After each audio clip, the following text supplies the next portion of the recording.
Today on Sekulow, the Supreme Court nominee calls pro-lifers hostile, noisy, and in your face. We'll talk about that and more today on Sekulow. Keeping you informed and engaged, now more than ever.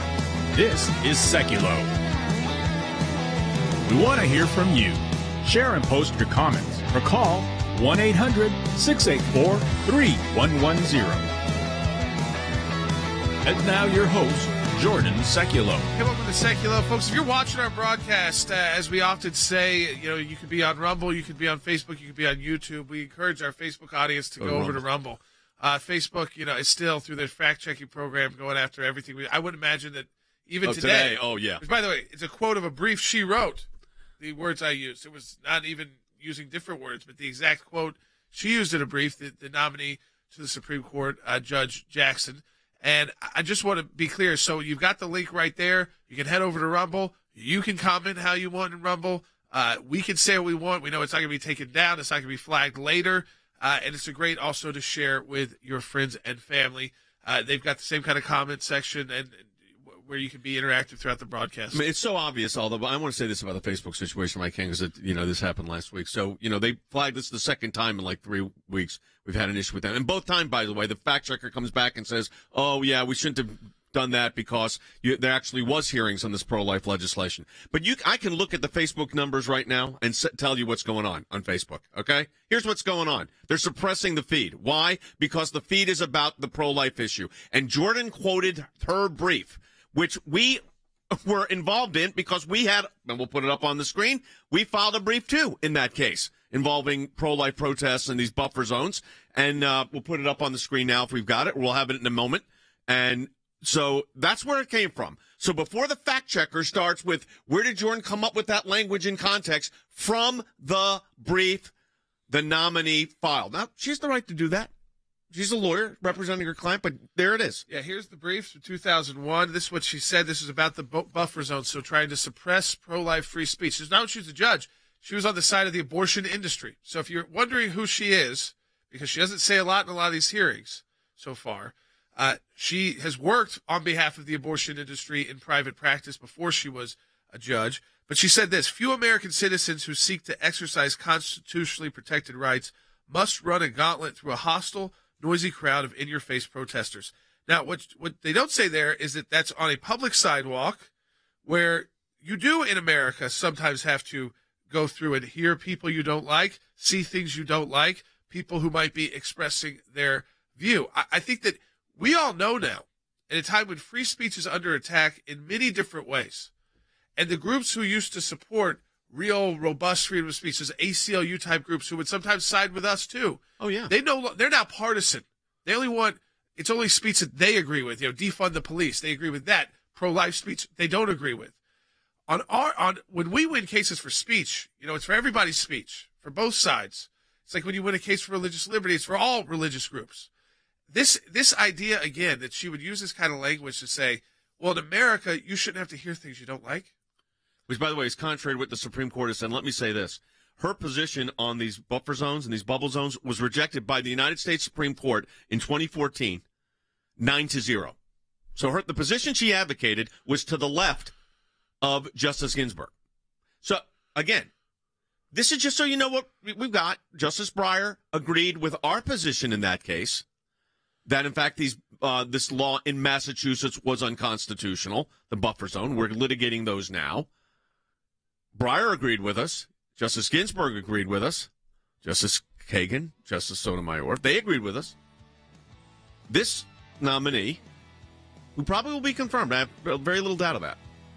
This nominee takes a position to the left, legally speaking, of these justices. That's why your support of the ACLJ is so critical, because we filed a brief in that case. We argued the cases at the Supreme Court of the United States. Stand with the ACLJ in our matching challenge campaign. Let me encourage you to support our work. This is a critical month for us, the month of March. To donate online at aclj.org. We don't do it often, the broadcast a few times a year.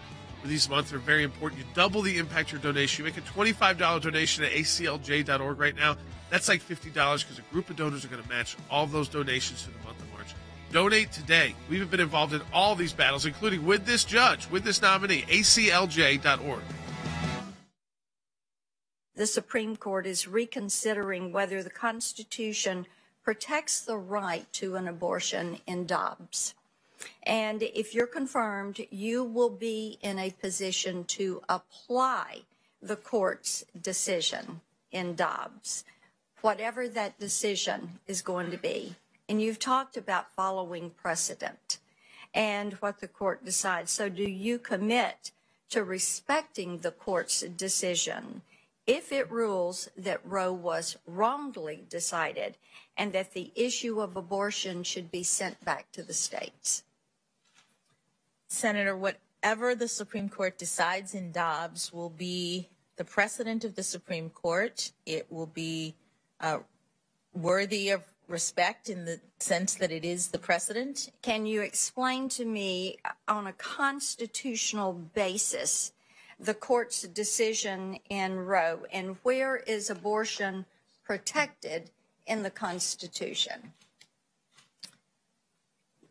Senator, abortion is a right that the Supreme Court has recognized is one of the kinds of rights that is unenumerated. Okay. It is in that same category of rights that the Supreme Court has recognized. But the text of the Constitution does not mention abortion. That is true. That is true. That is correct. So you agree that the Constitution does not mention the right to an abortion, and yet, through one of the most brazen acts of judicial activism, our Supreme Court created the right through Roe v. Wade.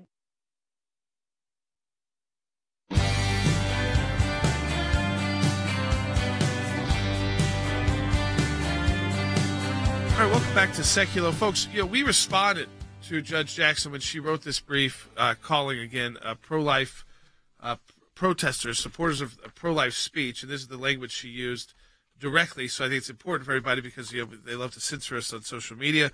Few Americans, citizens who seek to exercise constitutionally protected rights must run a gauntlet through a hostile, noisy crowd of in-your-face protesters, which, of course, is also a constitutionally protected right in America, is that you can voice your opinion. As she calls them, hostile, noisy, and in your face. Again, just zealous support for your belief and your view on public streets and public sidewalks. This is what we wrote back. This was in 2001. We said this statute is silent concerning prohibition of harassment, violence, obstruction, or any of the other purposes described by the defendants and their amici in the brief. The fact alone counters over 90% of what defendants and their amici have to say in their briefs. The statute is an example of draconian overkill, pro-life speech. Counseling to women seeking abortion is being bludgeoned by this legislation, not merely burdened.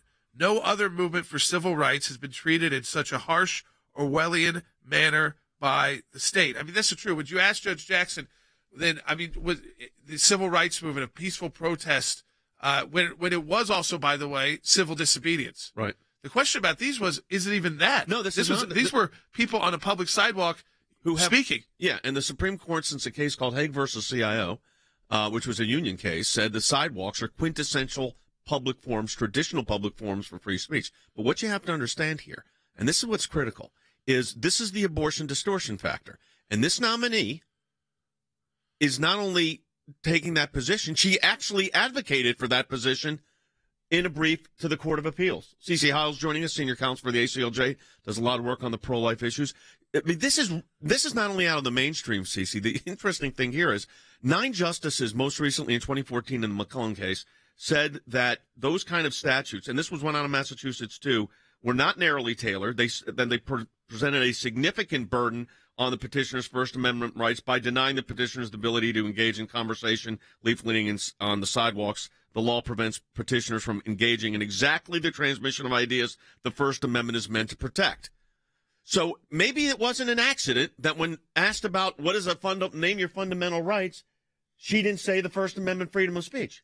Right, because First Amendment freedom of speech, then she'd have to say, well, you can speak against abortion. And like you said, there's abortion distortion. You can speak about pretty much anything you want to speak about, but don't speak up about protecting the life of an unborn baby. And that's why she wouldn't want to admit that. And she argued against it. Yeah. I mean, so, look, Does that mean she's not going to be confirmed? Nope. She's going to be confirmed in all likelihood. But 9 justices of the Supreme Court rejected a position that she advocated. So, this is not, and including Justice Breyer. So Justice Breyer sided with us on that free speech argument that those sidewalks around the abortion clinics were open for freedom of speech. And she took a position, at least in a brief that she filed, that she's not disowned, and took a very different position. She basically said silence around the abortion facilities, no First Amendment activities. Right. So left of Breyer. So she is actually left of Breyer, arguing again, that ruling said the law prevents the petitioners from engaging in exactly the transmission of ideas the First Amendment is meant to protect. But she is totally going against that the First Amendment does not protect it. Again, if you're talking about protecting the life of a baby or talking against abortion. Yeah, she's way out of the mainstream here. Yes. Totally. This is not, look, is she going to get nominated? If she's been nominated, is she going to get confirmed? Yeah, in all probability. But we just need to know. All I'm doing is pointing out the facts. I'm not talking about whether she's qualified or not. Here's the position. She has a paper trail. This would be like, nominating me for the Supreme Court. You've got, 40 years of work at the Supreme Court of the United States. She doesn't have that much, but this is aggressive position she was taking, and then she didn't answer the fundamental question about fundamental rights, including the right to freedom of speech. And like you just said, Cece, and now you know why. Right. And she repeatedly says she'll follow the law, she'll follow precedent, but then when you hear her answers, it seems like she actually says the exact opposite of that. Well, she'll follow the law maybe as long as she agrees with it, or she'll follow precedent, again, as long as she agrees with it. I want to play. This is Senator Blackburn, who's going to be on the broadcast tomorrow. She's on the Senate Judiciary Committee, and she brought up this question. It was late last night. This is the first statement. This is about what we're talking about with the idea of this hostility towards people who happen to be pro-life. Bite 11. I want to go to you on something you said when you were in private practice. You made your views on pro-life and the pro-life movement very clear. And in fact, you attacked pro-life women. And this was in a brief that you wrote. You described them, and I'm quoting, hostile, noisy crowd of in-your-face protesters, end quote. And you advocated against these women's First Amendment right to express their sincerely held views regarding the sanctity of each individual life. And I'm a pro-life woman. 79% of the American women support restrictions of some type on abortion. And so I find it incredibly concerning that someone who is nominated to a position with life tenure on the Supreme Court holds such a hostile view toward a view that is held as a mainstream belief that every life is worth protecting. And this is going to become really relevant when the Supreme Court decision in the Dobbs case, which could well overturn Roe versus Wade, comes out in the next probably 12 weeks. So what you've got here, and I think Senator Blackburn, who's going to be our guest on our broadcast tomorrow, really laid this out well. I think she laid it out, Cece, very well of what the real distortion here is and the position here is. And as you said, this is this idea that you could treat abortion speech involving abortion as second-class speech, or you can close down the crisis pregnancy center or require that the crisis pregnancy center advertises on where you can get abortion services. Yes, and you've handled those cases. That's continuously been the abortion distortion, that there are rights, there are fundamental rights, but somehow they disappear when you start talking about abortion and protecting the life of the unborn. Yeah, and then it was interesting because then she was asked directly about this. Again, let's play bite number 7 and listen to Judge Jackson's response. When you go to church and knowing there are pro-life women there, do you look at them, thinking of them in that way, that they're noisy, hostile, in your face? Do you think of them? Do you think of pro-life women like me that way? Senator, that was a statement in a brief made an argument for my client. It's not the way that I think of or characterize people. All right. Thank you for the clarification. Again, I think that if this was just like a normal criminal case or something like that, where you get like your white collar firm, is a bit, that's one thing. When you take on a industry, an activist group, the abortion industry, Who she was representing as your client, yes, and we represent the pro-life groups, that's like us going up there and saying, no, I don't actually believe in those pro-life pregnancy centers. I was just working on it. Because it's different than normal cases. These are high profile. They're very, because they involve these issues, which if you're going to be a nominee one day, as she's been, that are going to be front and center, and they are front and center. And we still see these cases, and we're going to talk to Frank Mannion next segment. We have these cases right now out of New Jersey.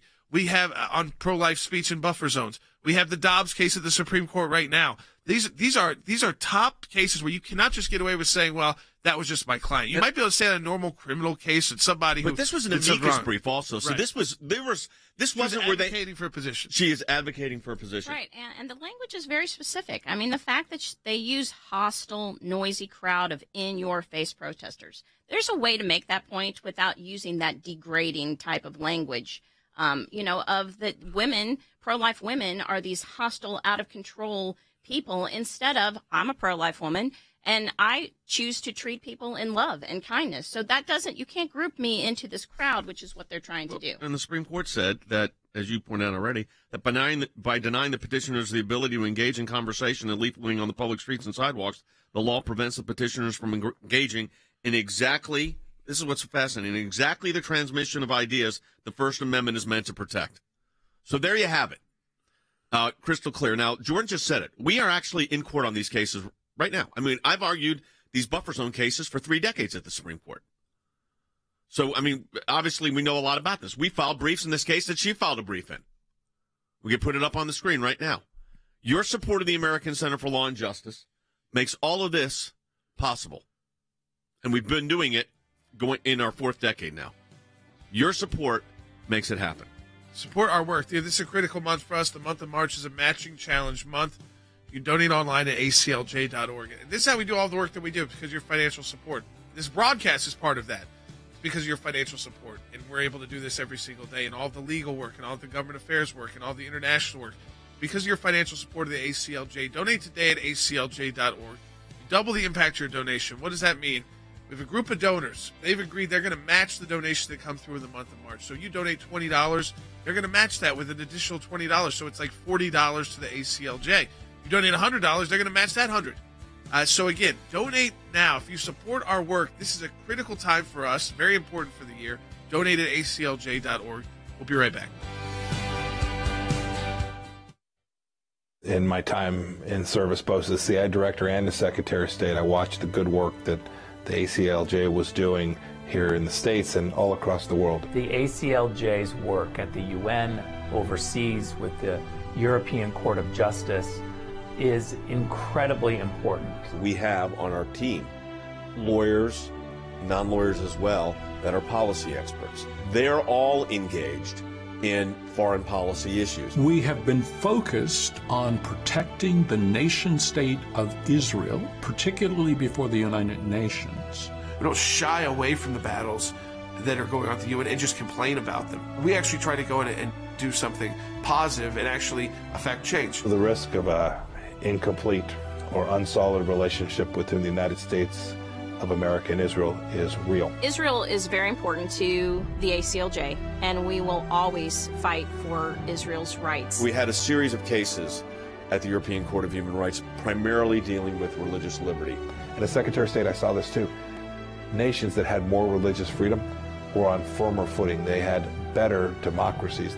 America has always been the world leader in religious liberties, in freedom of conscience and freedom of speech. We've taken the First Amendment, and that has been our cornerstone.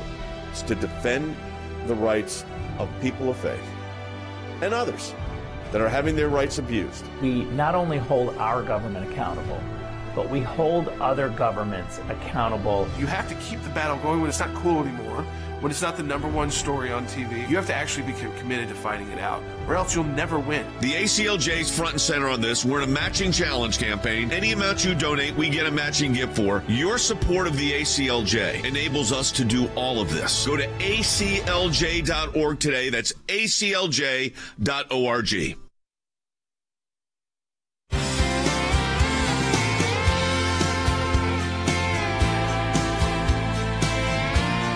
All right, welcome back to Sekulow. And again, we're taking your phone calls to 1-800-684-3110. That's 1-800-684-3110. If you've got questions about this nomination process, which has been wedged in between, of course, the news out of Ukraine and Russia and the threat of, which we're going to do the second half hour. And you've got the Putin's spokesperson, long-term spokesperson, justifying the use of nuclear weapons in an interview yesterday. So we're going to talk about that in the second half hour of the broadcast. But this issue, which came to light late last night, and it was because of, again, Marsha Blackburn, Senator Blackburn, is going to be on the broadcast tomorrow.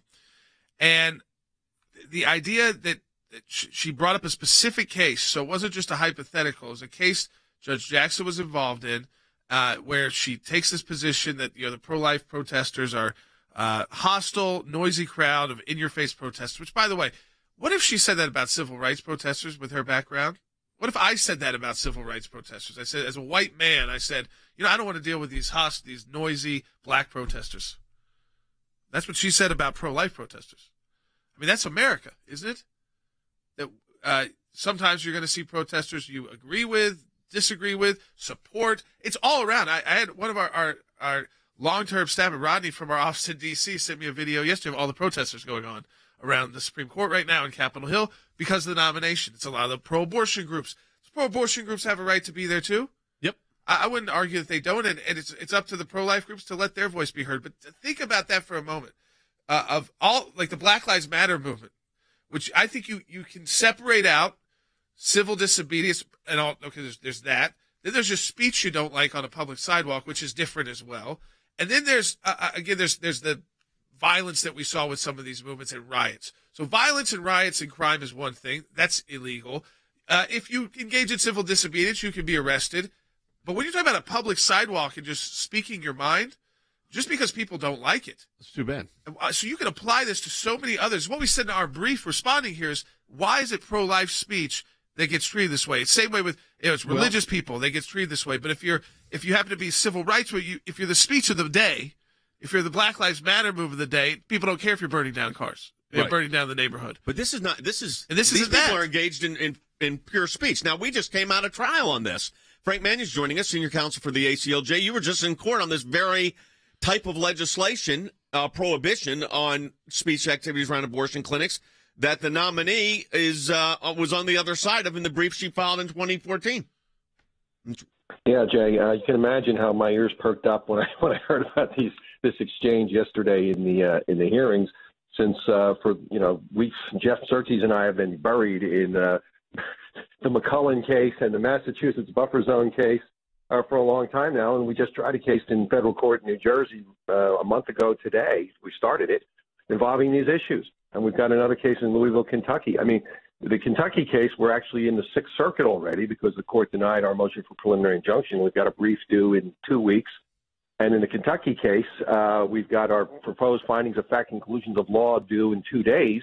So we're up to our necks in buffer zone issues, and it's honestly a little concerning to hear a nominee take that kind of a position where she describes basically what our clients as hostile, aggressive, in your face. That's concerning. We don't know where she would come down in an actual case, but it does seem to be different than the approach taken by all 9 justices in the McCullen case, including the most liberal members of the court. Well, Frank, that was my point. I mean, you look at McCullen, it's 9-0.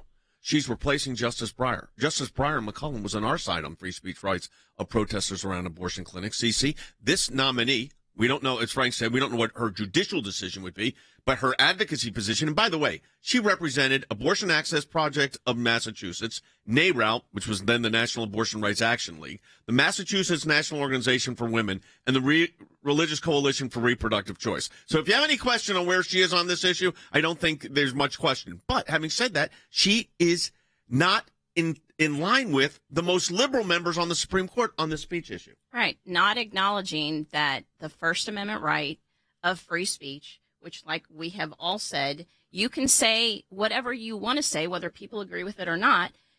But judges, activist judges, don't want you speaking if it has to do with the life of a baby, protecting the life of an unborn baby, or abortion. And we see that over and over again, that the First Amendment applies, except for, again, an unborn baby or abortion. She filed the brief, by the way, that we're talking about in 2001, and I'm putting up on the screen our brief that we filed in response to that case, which took obviously the opposite position. And then ultimately all these cases percolated for a long time. And when the Supreme Court next reviewed, Frank, a case out of Massachusetts, all 9 of them, the most conservative and the most liberal, said that law was unconstitutional.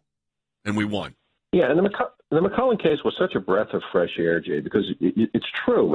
In most abortion cases, as you know better than anybody else, we deal with the abortion distortion factor. And for once, in the McCullen case, all 9 members of the Supreme Court agreed that pro-life speech, sidewalk counseling specifically, is entitled to the highest protection under the First Amendment of any form of speech. And that's what we're trying to apply in these cases that we're currently litigating, at least one of which is ticketed for the Supreme Court, in my opinion. And so it is obviously concerning when you hear this kind of rhetoric being used by a potential member of the Supreme Court. Let's go to Angie in Idaho online, too. Hey, Angie, thanks for calling in. If you want to talk to us on air, it's 1-800-684-3110. Hey, Angie, welcome to Sekulow. Thank you for taking my call. My comment is simply that Judge Jackson's agenda is so obvious, and her need to color pro-life individuals, it's just completely offensive. The pro-life women are abundant in this nation, and they provide a wonderful service. I'm affiliated with 2 pro-life pregnancy centers in Idaho. Great. And we welcome all women and any kind of circumstances that walk through the door, and we take care of them. We love them. There's no rabid dialogue. Of course. But let me tell you what she said. The words exactly are, this is in her brief. Few American citizens who seek to exercise constitutionally protected rights must run a gauntlet through a hostile, noisy crowd of in-your-face protesters. Now, a lot of these protesters are women around these abortion clinics. Not exclusively, but a lot of them are. And the idea here that you would characterize people this way in a brief, okay, it's a free country and she's advocating, she can do that. But right now, if you went to the Supreme Court, there's a lot of advocacy, and it's noisy, and it's running gauntlets, and it's protected speech. She just doesn't believe it is. That's right. And this is the only speech that she's going after. And Jordan made a great point that, you know, for the Black Lives Matters, those kind of protests, you saw the First Amendment being pushed out there every single time. And then yet the First Amendment doesn't protect your right if you want to hand a pro-life leaflet to a woman walking in to make the most important decision she's ever going to make, whether to keep that baby or kill that baby. I mean, I think it's gotten to a point now where it's the right in America that actually supports freedom of speech. And the left, which has always had this kind of tinge of silencing what they don't like and keeping out that speech, they've been fighting for these buffer zones for decades to make these speech-free zones. I want to live in a country where you can just say what you want and deal with it. And if you can't deal with it, you shouldn't be living in America. It's not the country for you. Because you should just be able to hear. You should be able to hear the side you don't like, the side you do like, and we can be able to debate that and discuss it, like it or not like it. If you got to walk by it, you got to walk by it. If you got to explain it to your kids, you got to explain it to your kids. It's America. And if you start going down a path where you start picking and choosing speech based off the content of it, it's the most dangerous path. And we're in a worse place now than we were before. Support our work. ACLJ.org. Donate today. Double your impact. Second half hour coming up. Here's what I want to say to our ACLJ members, or for those of you that enjoy watching this broadcast. Whether it is going after the deep state, whether it is litigation that we're engaged in, whether it is defending the persecuted church and getting individuals out of prison because of their faith in other countries, whether it's training lawyers to fight for religious liberty, not just here in the United States, but around the globe, whether it is producing a daily, 5 days a week, 1-hour live television and radio broadcast heard on thousands of radio stations, on TV platforms, on social media platforms. Your support of the ACLJ enables us to do all of this. We want to encourage you to support the work of the ACLJ. And when you do that, you're supporting our production teams, our videos, whether it's that kind of production and other things that we are working on. The ACLJ is front and center on this. We're in a matching challenge campaign. Any amount you donate, we get a matching gift for. Go to ACLJ.org. Keeping you informed and engaged, now more than ever. This is Sekulow.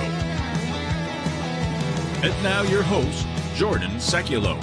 And welcome to Sekulow, folks. We are taking your phone calls to 1-800-684-3110. The second half hour of the broadcast, this nuclear threat from Russia, it's real. I mean, they're putting out their spokespeople to make the case, not to deny that they would use nuclear weapons, but that they have a right to use nuclear weapons. And they're not limiting their comments, by the way, to these tactical nuclear weapons. So obviously they want to threaten America, which I feel like they've been successful at so far in keeping America out by saying, you might use nuclear weapons. But then they're going on the record in English talking about using nuclear weapons. We're going to get into that. We're getting into the church's role, unique. I mean, depending on what country you're in, the Orthodox Church in Russia, which is separate from the larger Greek Orthodox Church, but they want Ukraine back. Ukraine was granted its independence from the Russian Orthodox Church, and you have their leader calling for annihilating people. Says it's because of sin. Yes. I mean, so you see how Putin and others are utilizing different tools than the Soviet Union did, which was, of course, banned all religious belief, but how they're using some of this religious belief and also to divide the country. So we'll talk about that as well. Also, just to kind of explain to you all this work that we're doing, and this was because of COVID, we've been still actively engaged with the United Nations, and we've been able to do it remotely, but it's still happening in the hearings rooms. I want to play this for people. This was an intervention we did at the United Nations Human Rights Council on the situation for Christians in Afghanistan. Take a listen or watch, and if you're watching the broadcast, all the ambassadors saw this at the UN when we intervened. Take a listen. And now I give the floor to the European Center for Law and Justice. The ECLJ would like to address the extremely dangerous situation currently threatening the lives of Christians, religious minorities, and women in Afghanistan under the harsh rule of the Taliban.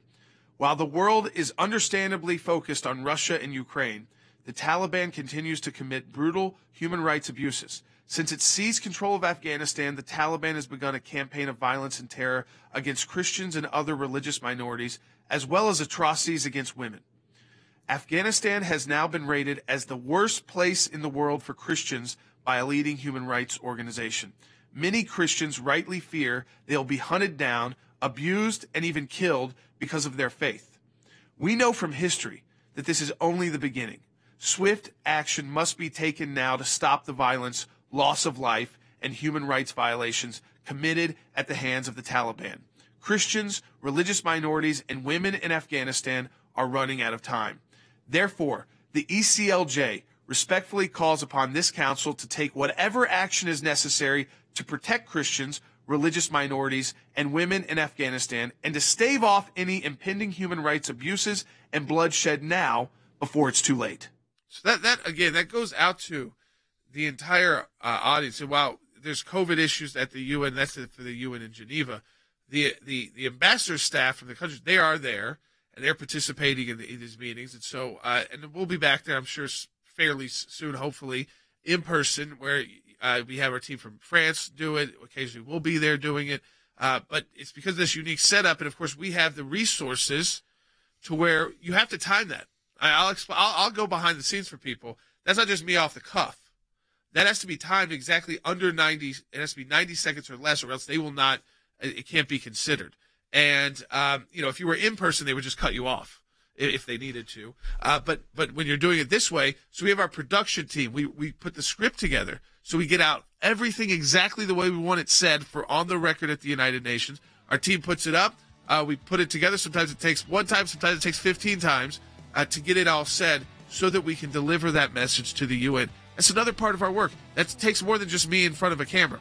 It takes a team to put the script together, to put it exactly together in less than 90 seconds to run through it, then deliver it to our team in Europe, who then delivers it to the UN system. And then what you see is the influence of the ACLJ is they don't have to always air. They can just put it in the record. But more times than not, I'd say the majority of the time, our message is aired. And so I just did one today. It'll be for the UN. It's for tomorrow at the UN on Nigeria. So I did that before our radio broadcast today. Similar message to the UN. Support our work at aclj.org. You see the breadth. You see the scope. We're involved in everything. Go to aclj.org. We'll be right back. The world is afraid, and I want to know whether Putin intends the world to be afraid of the nuclear option. Would he use it? We have a concept of domestic security. And, well, it's public.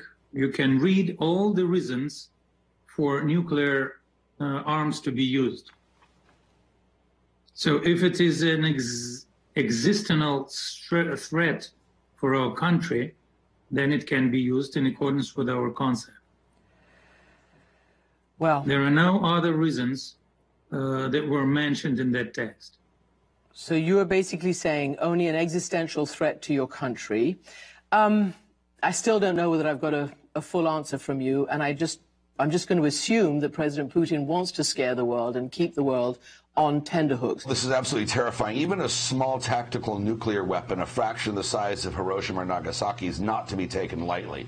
Not just the primary effects of the blast and the heat wave, but the secondary effects of radioactive fallout, radiation, and panic throughout the world. The economic distress, the humanitarian crisis will be many-fold. If he launches a nuclear weapon, if he explodes a nuclear weapon in the Ukraine to scare us all away, we should say the radiation coming to NATO countries is an attack on NATO itself, and you're picking a fight with NATO. The rules in the old Cold War is heavily armed nuclear powers don't go to war with each other because it's very difficult to understand how you can control that escalating that. And the answer is you don't do that. And when we saw young nuclear powers like Pakistan and India try this, what happened? They very quickly learned this doesn't work very well, and even they stopped doing this. So I'm not sure the Russians have forgotten the lessons of you can't go because how do you know you won't escalate? Let's hope they don't, because that would be a real game changer. So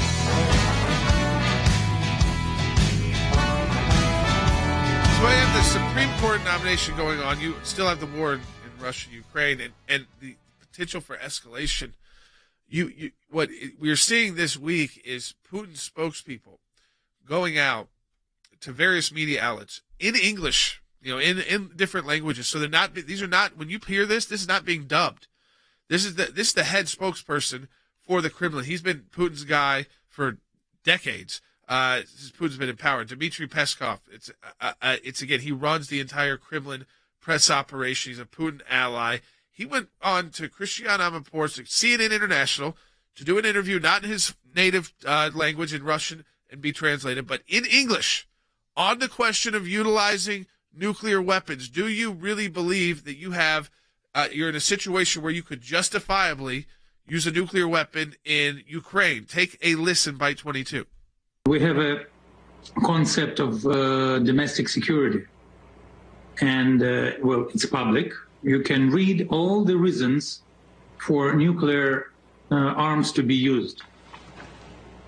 So if it is an existential threat for our country, then it can be used in accordance with our concept. And he believes, and they believe, that Ukraine, by saying that they wanted to join NATO, that alone was the existential threat to their existence. So the question is, of course, the president's on his way to NATO. So Colonel Wes Smith is with us. And Colonel Smith, my question is, the president's on the way to NATO. That's going to be a show of unity, I guess. But what really can be accomplished here? What should be accomplished? Well, we need something that we haven't had enough of, and that is clarity and conviction regarding all that's going on. The United States, under President Biden's leadership, and influencing NATO, decided early on we would take actions, mainly sanctions, to deter Vladimir Putin.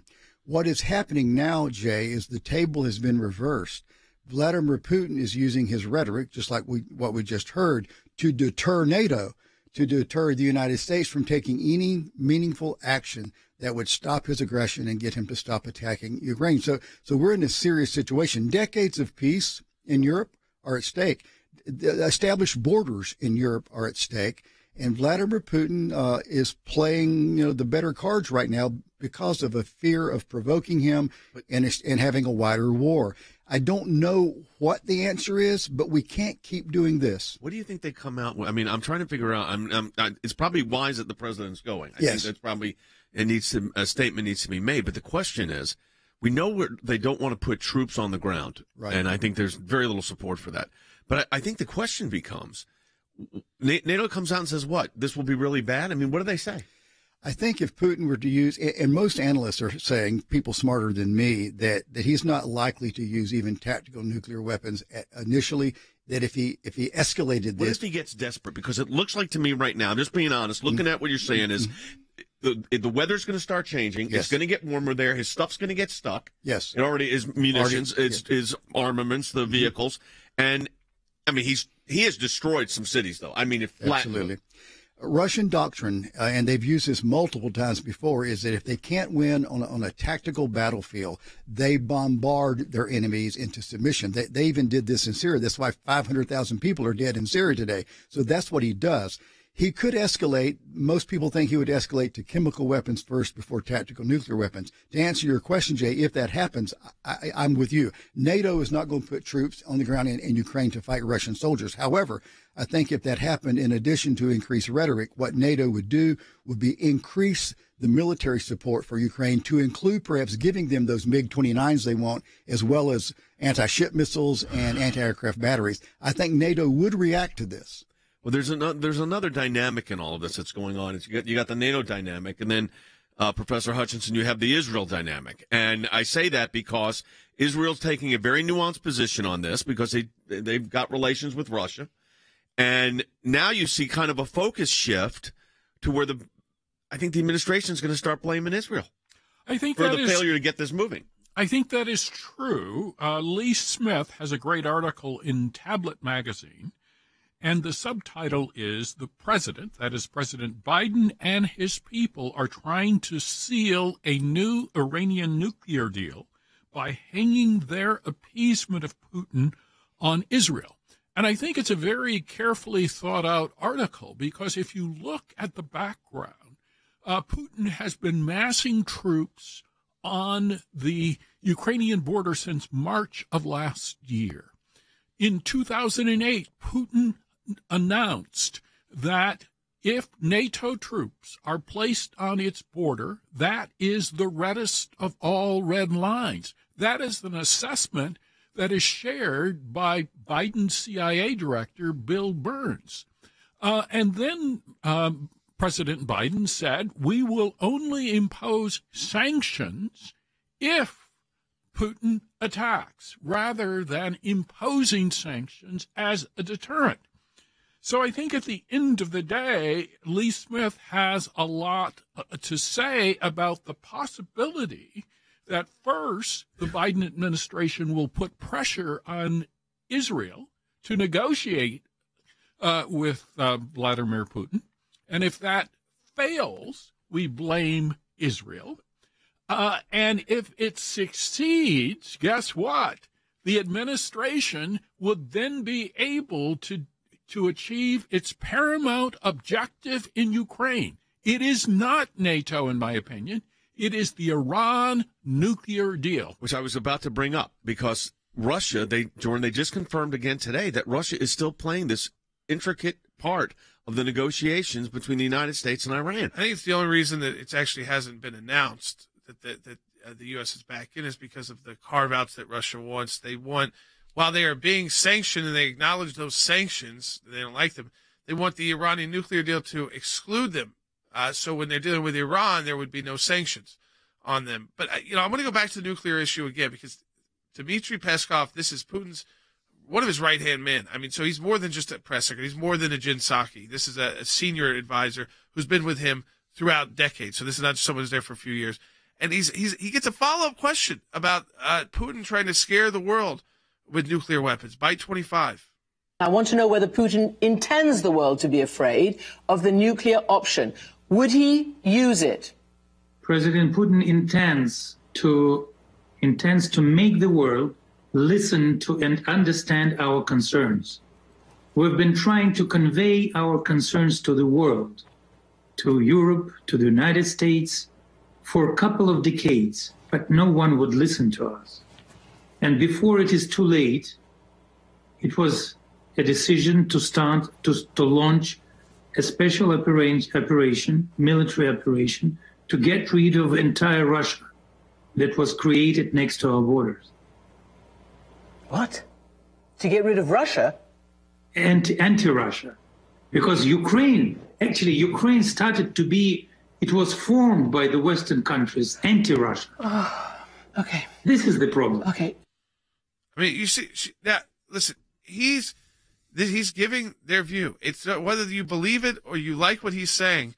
This is the doctrine, as he called it, of the Kremlin right now and of Putin. And it is, when he's asked about nuclear weapons, he said they want the world to listen and understand. The world certainly pays attention to you when you invade a country in a landmass, and also hang over the world's head the threat of using nuclear weapons. Yeah, absolutely. You know, and he is using the vagueness of that doctrine, because the Russian doctrine is a little bit vague. What it says is we can use nuclear weapons if our territory is actually invaded, or if there's a threat that our government is going to fall. That last little part that he talked about, that Ukraine is a part of Russia, that it was created by the West, is the justification they might use. I still think, though, because mutually assured destruction, Jay, is still a real thing, I cannot see them wanting to launch a nuclear war. But do you see them wanting to not win in Ukraine?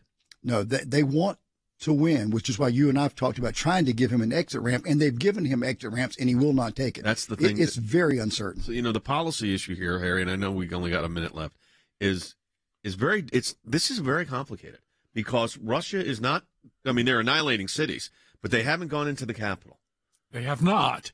And I think at the end of the day, Putin will likely prevail. It's going to get messy. It's already messy in major parts of the Ukraine, but I think it will continue. 10 million people displaced, which is also what he wants. He wants that because that empties out the cities and depopulate. That's how you're able to go in. It's also, they think that they've lost upwards of 10,000 Russian troops. But this is a country that, remember, that's nothing. Now, it's a lot of people. And in America, we would take that as a serious loss. We haven't had those kind of losses in Iraq and Syria, even Iraq and Afghanistan combined. But in their viewpoint, you just keep sending people forward, You look at their history and how they fought in World War II. They lost a lot more troops than the Germans. Yes. But they ultimately won by saying, we're going to keep going. We're going to keep pounding you, keep coming at you, nonstop, another wave of people. You can gun some of them down, and we'll gun another wave of people down. And it seems like that's exactly what they're doing in Ukraine. And so it makes some people say, well, maybe they're not winning the way they want to do it. Sure, they wanted to waltz in, but that doesn't mean they can't ultimately, they don't have the weaponry or the people to carry this out, so long as Putin is able to maintain his political power domestically in Russia. We're going to discuss that coming up next. Give us a call, 1-800-684-3110. We'll be right back on Sekulow.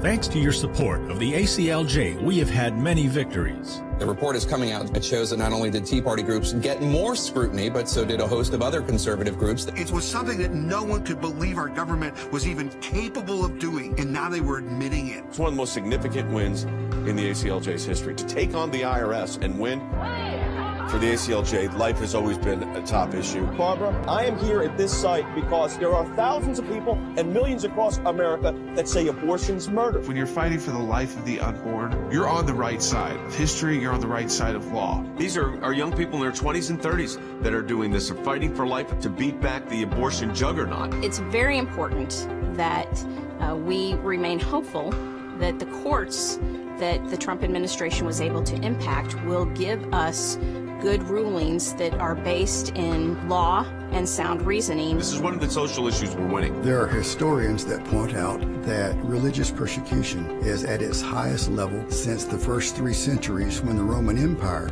led religious persecution. A mid-state pastor's family is fighting to bring him home. We are getting my husband after 7.5 months.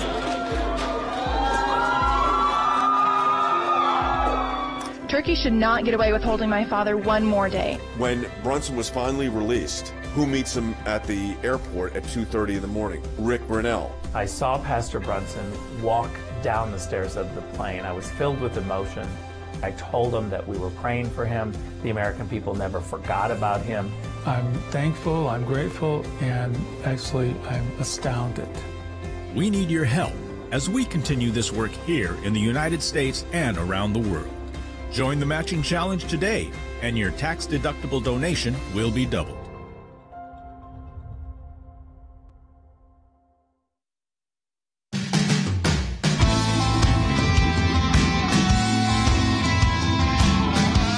Welcome back to Sekulow. So we talked about this idea, so what the external message of Russia is to the world, which is we have tried to get you to pay attention to us for 2 decades. You ignored us. Now you're paying attention. Now you're listening. And yeah, we might use nuclear weapons. But all of that to be said is that, yes, could Russia ultimately, if things were to maintain the way they do, carry out an invasion of Ukraine, even though it's been tough on them and they've had a lot of loss? Yes, they can ultimately win that. But you have to maintain your domestic power. That's the key here, is what's going on domestically in Russia when you've got all these sanctions on the economy and things are getting tough for average Russians. But you also have this interesting move here, which is unique. It's unlike the Soviet days, where religion is being used directly, and the Christian faith directly, to not only divide, but justify the conflict in Russia. Now, there's also some breaking news, too, just to get out there, that one of the oligarchs, probably the most high-profile oligarch from Russia, Abramovich, who was the owner of the Chelsea football team, has massive yachts all over the world, including in the Caribbean, which you can see. I saw one of them once before on a vacation. I mean, they are some of the biggest. He is the largest sailing boat vessel. I mean, it's independently owned in the world, and that has been seized. That's called Sailing Yacht A. He's trying to unload the soccer team in the UK. His ex-wife is held up in a $50 million mansion in London. They don't know what's going to happen. But he's now, what we found out, the reason why the U.S. didn't sanction him directly is because he is the go-between between Russia and Ukraine in these talks where they've tried to come up with a solution. So that's breaking now. It just shows you that, again, that it's complicated. How complicated this is, yeah. It's complicated, and there's another dimension to it, and that is Putin has taken on this mantle of this being a religious war, that he's justifying this out of his faith. And you've got this conflict between the Russian Orthodox Church and the Ukrainian Church, which is really under the auspices of the Greek Orthodox Church. Andy Economou is here with us, who's a historian also, in addition to being a lawyer. But Putin is playing that very aggressively right now, and he's getting participation from the Patriarch in Moscow. Yes, he is. His cohort in arms, if you will, is Patriarch Kirill, who was made Patriarch of all the Rus, all of Russia in 2009. Patriarch Kirill recently preached a sermon in which he said, "We have entered into a conflict which has not only physical but metaphysical significance. We are talking about human salvation, something more important than politics." Let me submit that that is a nonsensical statement, because what Kirill is doing is pushing the agenda of Putin in the Ukraine, and it requires just a little bit of background. A couple of years ago, the Ukrainian Orthodox Church, which is the biggest church in the Ukraine, was under the jurisdiction of the Patriarchate of Moscow, of Kirill, okay? They were an independent country, and they said, we want to be able to elect our own bishops. We want to be able to run our own church. We don't want to be under Moscow. We are a separate country. And in order to do that, they went to the head of all Orthodox communions in the world, the Ecumenical Patriarch of Constantinople, who happens to be Greek, in Istanbul, and he gave them what is called a tomos of autocephaly. In plain English, you are an independent church. You're not under Moscow. You can elect your own bishops. Well, Kirill went crazy, literally, over this, ceased to recognize the Ecumenical Patriarch, and said, you are schismatics. That is, you in Ukraine who go with the new bishop that has been appointed are not any longer Christians. You are heretics. You're out of the mainstream of the church. What Kirill is doing is supporting Putin's invasion of the Ukraine, Jordan and Jay, so that he can get the Ukrainian church back under the jurisdiction of Moscow. And it appears that Putin is using that, Jordan, also as justification with his own people. Yeah, that's right. So this is a way to sell it to your own people because, again, you got the majority of the population is Russian Orthodox. And so if you combine the political leader, the religious leader, and say, this is a just war, this is something, it's by our faith, and it's important. This was an early part of the narrative, too, was, remember, uniting these two countries. The message has changed from Russia. Like we said, the message from Kirill has changed. The message from the Kremlin has changed. They're now, the Ukrainians are the enemy. They are not to be unified anymore. It's about destroying the idea. He said, Dmitry Peskov, the Kremlin spokesperson, said that Ukraine is a Western entity. That's not really what they were saying, 2-3 weeks ago. They were saying that Ukrainians are part of us. We're brothers and sisters. That technically they are, but they've changed the viewpoint now to say, well, okay, if you're going to fight back this way, which the Ukrainians have valiantly done, we're going to annihilate you. And these are the kind of language that, yes, they are wiping out. I mean, you get to a certain point in these kind of conflicts where you start saying, in a country like Ukraine, which has a shorter history, what are your soldiers fighting for? Now, are you just fighting to try and get people out safely? I mean, is that because the cities are gone? The infrastructure is destroyed. People can't return.